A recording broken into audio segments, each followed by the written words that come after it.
So when I first transitioned from being an engineer to a first-time leader, I was super excited at the opportunity because I would get to have my own team and do the things that maybe I didn't necessarily get to do as an engineer. Then a couple weeks in, I noticed that I wasn't as excited anymore because reality set in. I was constantly being pulled into meetings, and when I wasn't in meetings, I was trying to help my teammates solve problems. And this constant context switching made me feel like I was being pulled in so many different directions. And on top of it all, I just felt really unaccomplished at the end of the day.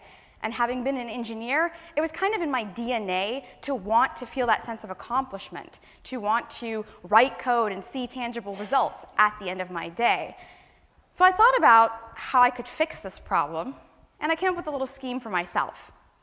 I woke up early in the mornings, a couple hours earlier than everyone else, and I would write code. Then I would go into work, be with my team, be in those meetings, as well as help them solve problems throughout the day. And at the end of the day, I would go back to writing some more code so that I felt that sense of accomplishment. I thought this scheme was great, and I would be able to have the best of both worlds. Until a few weeks in, I noticed that my scheme started to break down. All the code that I had written obviously caused bugs, and I couldn't get to fixing them fast enough, and my team needed to continuously deploy to production. And when they asked me if they could fix it, I became a little bit of a hoarder and a micromanager, and I didn't want them to take it because they would be taking away my sense of accomplishment. And after all of this, I also got some pretty candid feedback that I wasn't being a very good engineer or a leader, and I needed to either pick one, and if it was to be a leader, then I needed to embrace it fully. So I wasn't sure how to do this, and I knew that I needed to get some help from outside. I decided to work with a trusted advisor and just laid my cards on the table and said, I really don't know what I'm doing well and what I'm doing poorly. Maybe you could come in and watch me and shadow me. And from that, we developed a bit of a plan. So in my talk today, I want to share some of the strategies with you because maybe you're feeling this way, wondering how can you scale yourself to build a self-sufficient team as that first-time leader. Hi, I'm Poornima Vijayashanker. I began as the founding engineer of Mint.com. I helped build a prototype, launch it, scale it, and after the acquisition, I transitioned and I became the founder of BusyBee. And most recently, I am the founder of Femgineer. It's an education company where we help techies like yourselves build products, companies, and level up in your careers through educational content and training. I've also been an entrepreneur in residence at 500 startups, as well as at Techstars, and I have written a couple books. The first one is How to Transform Your Ideas into Software Products, and the second is Present, a Techie's Guide to Public Speaking. If you like my talk today, then I recommend you check out my web show, Build, on my YouTube channel. I usually do weekly episodes on a range of topics. So getting back to the talk, one of the biggest questions I had when I started was like, why is a self-sufficient team important? If I'm a leader, shouldn't I be the linchpin of this team? And I realized quickly that no, I really needed to be working towards building that self-sufficient team for a few reasons. The first is when you have a self-sufficient team, you inherently have built a team that trusts each other, which means they can do things like rely on each other, and they can do things like get shit done. Now, the other thing about a self-sufficient team, as well as one that has trust, is you start to distribute the knowledge because no one's really hoarding it, right? And when you distribute knowledge, you no longer have this bus factor of one. People can help each other out. And it's really cool because then when you want to take a vacation or somebody else wants to take a vacation and doesn't want to get into that state of burnout, everyone's got a little piece of that knowledge, right? No one is stuck. I definitely benefited from this past summer when I went on maternity leave because I had that self-sufficient team who was just plugging along while I got to spend time with my little one. But I've got a few caveats for you. I understand that your company culture may be different from the ones that I've operated in. And I know that a lot of the companies are changing where they expect their leaders to write code as well as lead teams. For myself, I didn't really find this to be very prudent. And for yourself, if you're in that kind of situation, I think it's valuable to ask 2 questions to your boss or your manager. The first question is, what are your goals and your priorities for the upcoming year as you do this transition? And then how do your daily tasks meet those goals and priorities? Because if there's not enough time, then chances are it may not make sense. The second is, this is an approach that worked for me, and it's worked for people that I've coached. So it may or may not work for you, or you may have to tweak it depending on the type of company you're in. I know somebody in the back asked about a distributed or remote team. There may be differences based on that. Or if you're in a larger team, or starting with a team of just 1 engineer that you have to manage. So when I began, I had 3 goals that I got handed over. The first was I needed to scale the product because it was starting as a prototype. The second was to scale the product development process because we'd be adding people. And the third was that I needed to scale people issues. And again, I wasn't really sure how to go about doing this, so I went to my advisor. And one of the things my advisor said was, you need to lead by influence and not authority. I was like, what does that mean? I don't know, have any of you heard this, like lead by influence? Yeah. I was so baffled. I had no idea what this meant. I was like, can you give me an example, like lay it on the table? And the feedback I got was, well, you tell people what to do, and that's not what you should be doing. You need to let them figure it out. You need to give them sort of the what and the why, but let them decide on how and when, etc. So the only way that I could do this, I realized, was to start small and keep my mouth shut in meetings. And so the first meeting I had after meeting with my advisor, when I learned this lead by influence, was to say, okay, here's the deal. As a team, we need to transition this prototype into a product. We need to build a scalable architecture, and we need to do this in the next year. I'm going to leave it up to you guys to brainstorm how we're going to do this, when we're going to be delivering things, and so on. And then I literally shut up.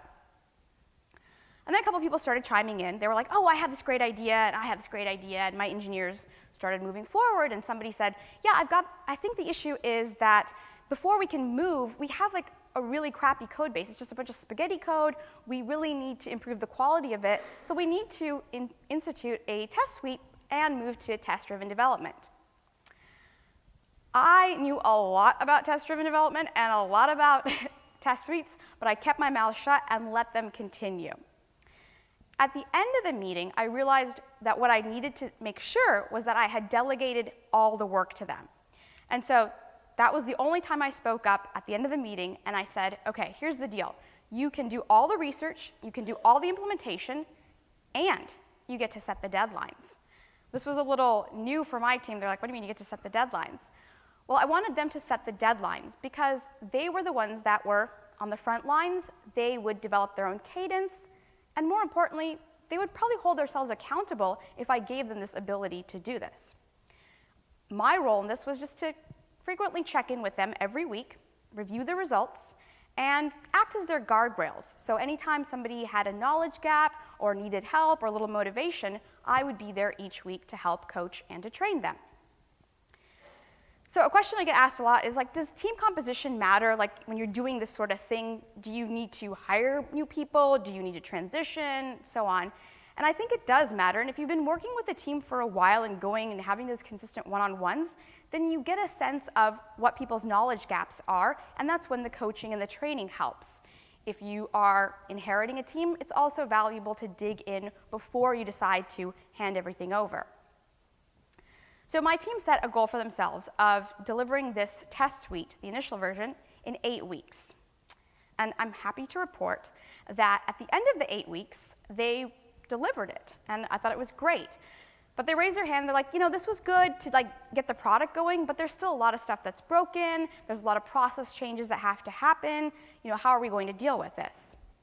So I made one suggestion, which was to have a quarterly postmortem, and in that postmortem, people could come, they could air all their grievances, and they could also talk about the things that they enjoyed doing, And then as a team, we would pick 1 to maybe 2 areas that we would change in terms of process.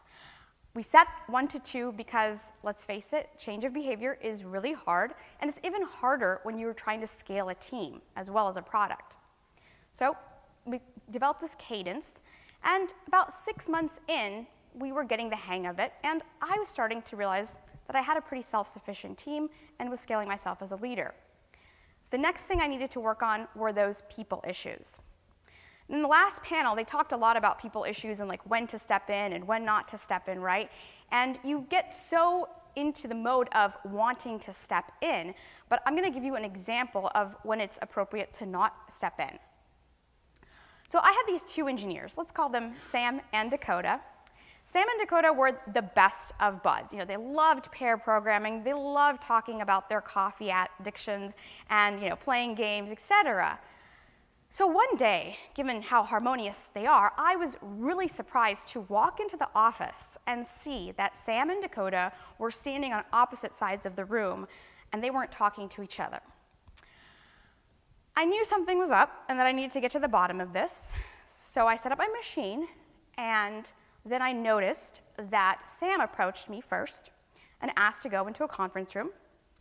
So I walked into the conference room with Sam, and Sam proceeded to unload what had happened. There had been this nasty bug, and Sam had this amazing solution for it, was going to ask Dakota to code review it, and did.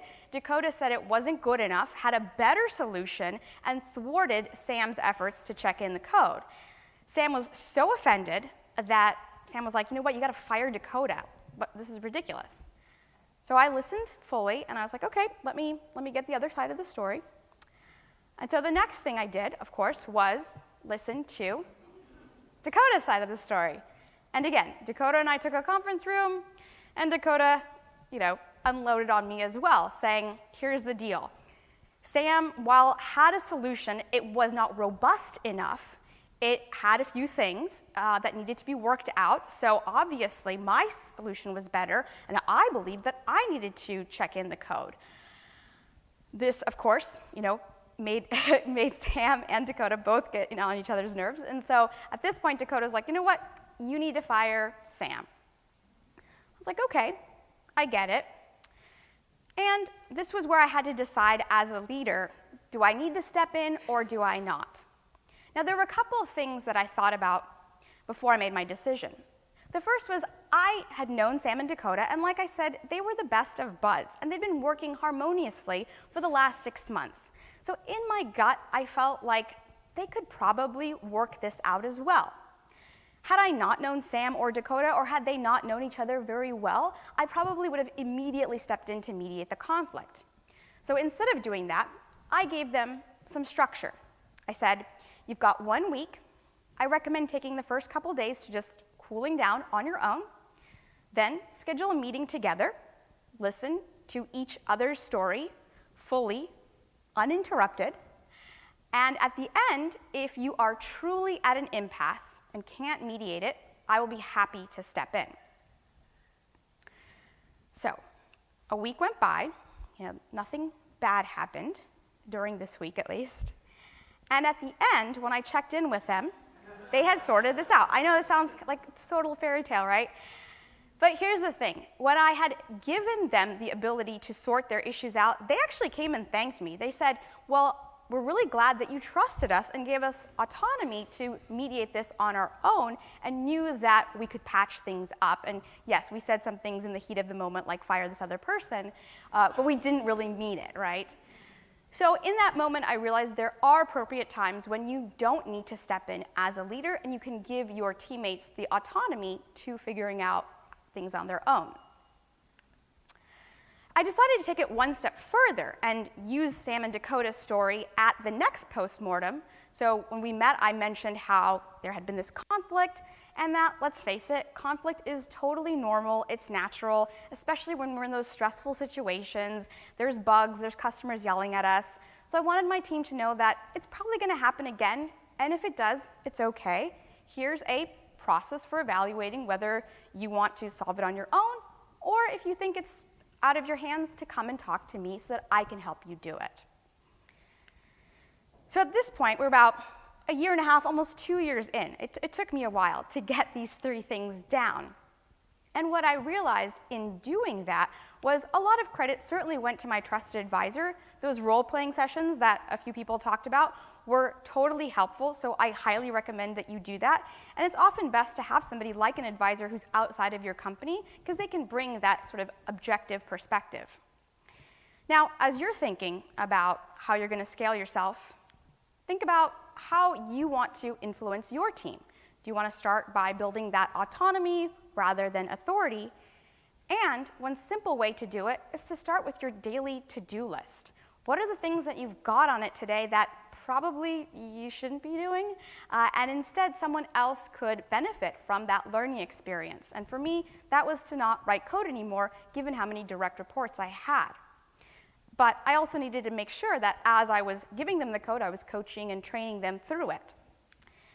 And then, of course, figuring out when it's appropriate to step in as a leader and when it's okay to give your team that trust and let them decide on their own by not stepping in.